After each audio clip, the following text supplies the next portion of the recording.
বাচ্চার জন্য সবসময় আমরা পুষ্টিকর খাবার বানাই, তবে বাচ্চারা যখন মোটেই খেতে চায় না, মানে যতই পুষ্টিকর খাবার বানান না কেন বাচ্চাদের মুখে যখন রুচি না থাকে, তখন কিন্তু একটু মুখরোচক খাবারও দিতে হয়।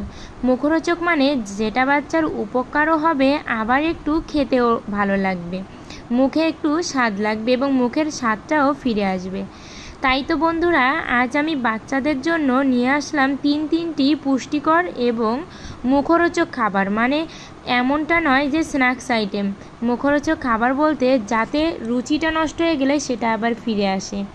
তাহলে চলুন চলে যাচ্ছি প্রথম রেসিপিতে। প্রথম রেসিপি এখানে আমি করতে চলেছি ডিমের টক। দেখুন, ডিমটা খেতে খেতে সিদ্ধ করে বলুন, ভাজি করে বলুন, একসময় কিন্তু বাচ্চারা ওটার প্রতি একটা অনীহা কাজ করে বাচ্চাদের, তখন কিন্তু এরকম রেসিপি ট্রাই করা যায়। আবার যদি বলেন যে বাচ্চাকে টক খাওয়ানো কি ঠিক হবে, দেখুন একটু একটু টক দেওয়াও কিন্তু শরীরের জন্য অনেক বেশি উপকার, কারণ তেঁতুলে কিন্তু অ্যাসিড রয়েছে, যে অ্যাসিডটা শরীরের জন্য উপকৃত। তাই তো তেঁতুলের অ্যাসিডটাও কিন্তু বাচ্চার একটু হলেও প্রয়োজন আছে, আর এভাবে খাওয়ালে কোনো সমস্যাই হয় না। এখানে আমি দুটো দেশি মুরগির ডিম নিয়ে নিয়েছি, তার ভিতরে আমি অল্প পরিমাণে তেঁতুল আর লবণ, হলুদ আর দিলাম অল্প পরিমাণে জল দিয়ে ভালো করে এটাকে ফেটিয়ে নিলাম।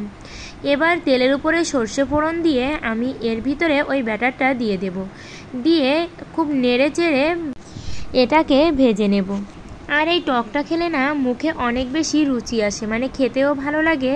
আবার যখন দেখবেন বাচ্চারা কিছুই খেতে চাচ্ছে না, কোনো কিছুই মুখে নিতে চাচ্ছে না, তখন বলবো এই রেসিপিটা ট্রাই করবেন, একটু হলেও বাচ্চারা খাবে।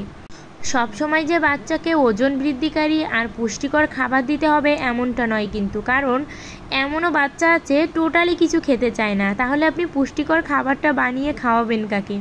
তখন কিন্তু বলবো এরকম রেসিপি ট্রাই করবেন, তাতে কিন্তু ওর খাবারের প্রতি একটা ইচ্ছা জাগবে এবং ও ভাববে না এটাও মনে হয় মজার খাবার, তখন দেখা যাচ্ছে হেলদি খাবারগুলো ও নিমিষেই খেয়ে ফেলবে।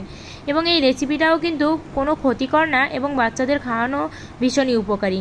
আপনারা অবশ্যই বাচ্চারা যখন খেতে না চাইবে তখন এরকম একটা রেসিপি অবশ্যই বাচ্চাকে খাওয়াবেন। আর এভাবে আমি তেল দিয়ে ভালো করে এটাকে ভেজে নামিয়ে নিয়েছি, খুব ঝটপটও হয়ে যাবে আর বাচ্চার খাবার নিয়ে কোনো চিন্তাই থাকবে না।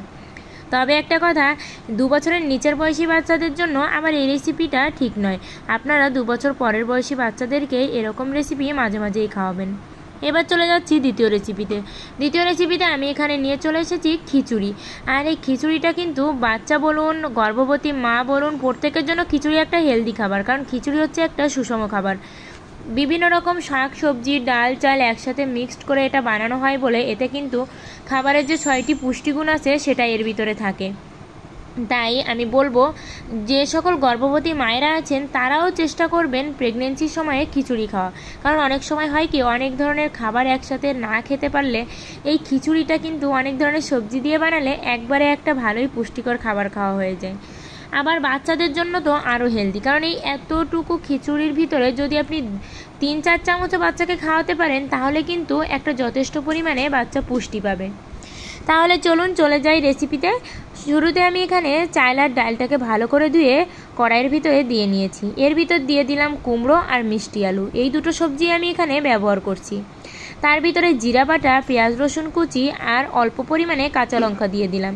আপনারা চাইলে শাক সবজি আরও অন্য ধরনের সবজি ব্যবহার করতে পারেন, শাকটাও দিলে অনেক বেশি মজার হয়, তবে শাক আমার আনা ছিল না বাসায়, এই জন্য আমি শাকটাকে স্কিপ করে গেছি।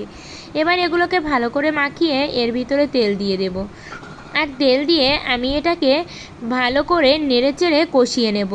এভাবে মাখিয়ে একটু রান্না করে দেখবেন খিচুড়িটা খেতে কিন্তু অনেক বেশি মজার হবে। আর এখানে আমার প্রিয় বন্ধুদের বলতে চাই, আমার ভিডিওগুলো ভালো লাগলে অবশ্যই লাইক করবেন আর কমেন্টে আপনাদের ব্যক্তিগত মতামত জানাবেন। আর আমার চ্যানেলটি সাবস্ক্রাইব করে পাশের ঘন্টাটি বাজিয়ে অল অপশানে সেট দিয়ে রাখবেন, তাহলে আমি যখনই নতুন ভিডিও আপলোড করব আপনাদের কাছে আগেই নোটিফিকেশান চলে যাবে। এবার এভাবে ভালো করে কষিয়ে নিয়ে এর ভিতরে আমি পরিমাণ মতো জল দেবো। আর পরিমাণ বলতে কি, এটাতে কিন্তু জল বেশি হলেও সমস্যা নেই, যেহেতু আমি লাবড়া খিচুড়ি যাকে বলে না সেটা রান্না করছি, মানে এটা শুকনো হবে না, একটু তরল অবস্থাতেই এটা নামাতে হবে। এবং যখন আপনি 1 বছরের নিচের বয়সী বাচ্চাকে এই খাবারটি খাওয়াবেন তখন বলবো একটু ভালো করে ম্যাশ করে নেবেন, কারণ ওই সময় তো বাচ্চারা চিবোতে পারে না, ওদের গালে যদি এরকম আস্তে আস্তে কিছু যায় না, বাচ্চারা কিন্তু আনইজি ফিল করে, তখন বাচ্চাদের খাওয়ার চাহিদা কমে যায়। আর এই অবুঝ শিশুগুলোকে মানুষ করতে গেলে যে কতটা কষ্ট হয়ে যায় তা কিন্তু একমাত্র মাই বুঝতে পারে। আবার কিন্তু সব দোষ দেখবেন মায়েদের, বাচ্চা অসুস্থ হলে মায়ের দোষ, বাচ্চা কান্না করলে মায়ের দোষ, বাচ্চার চাহিদা অনুযায়ী জিনিস না দিতে পারলে মায়ের দোষ, সব কিছুই মানে মা হওয়া দুনিয়াতে যতটা মানে সুখের তার থেকেও মনে হয় বেশি দুঃখের এই টাইমটা। তবুও বাচ্চার মুখের দিকে তাকিয়ে বাচ্চার হাসি দেখলে না আর কোনো দুঃখই দুঃখ মনে হয় না। ওই ফুটফুটে সুন্দর মুখের হাসি সব মায়েদেরই কিন্তু ভালো লাগে। আর এই যে কথা বলতে বলতে কিন্তু আমার খিচুড়িটা রান্না শেষ, একদম স্বল্প উপকরণে এবং স্বল্প মশলায় কত সুন্দর খিচুড়ি হয়েছে দেখুন। এটা তো আমি বেশি করে রান্না করেছি, আপনারা বাচ্চাকে 2 চামচ 3 চামচ খাওয়ালেই কিন্তু একটা যথেষ্ট পরিমাণে পুষ্টি পাবে, বিশেষ করে 1 বছরের নিচের বয়সী বাচ্চাদের জন্য।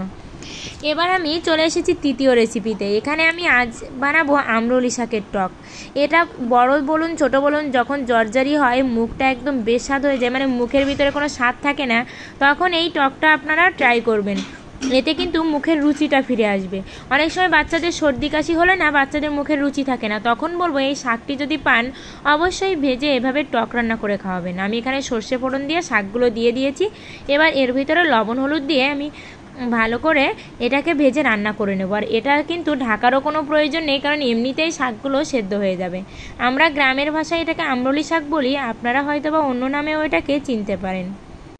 আর আমার ভিডিওর ভয়েসে অবশ্য আপনারা আশেপাশে অনেক শব্দই শুনতে পারেন, কারণ আমার না একটা ছোট্ট বাবু আছে যাকে নিয়ে এই ভিডিও করে এডিট করতে গেলে প্রচণ্ড ঝামেলা। সে যদি জেগে থাকে তাহলে এই ব্যাড সাউন্ডগুলো একটু বেশিই আসে, কারণ সে পাশে বসেই দুষ্টুমি করতেই থাকে, তার দুষ্টুমির কোনো শেষ নেই।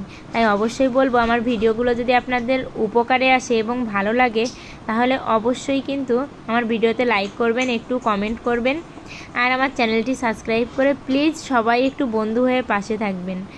আর এই যে কথা বলতে বলতে আমার রেসিপিটা হয়ে গেছে, হয়তো বা অনেকের কাছে ভালো নাও লাগতে পারে, তবে এই 3টে রেসিপি অবশ্যই একবার হলেও ট্রাই করবেন। সবাই ভালো থাকবেন।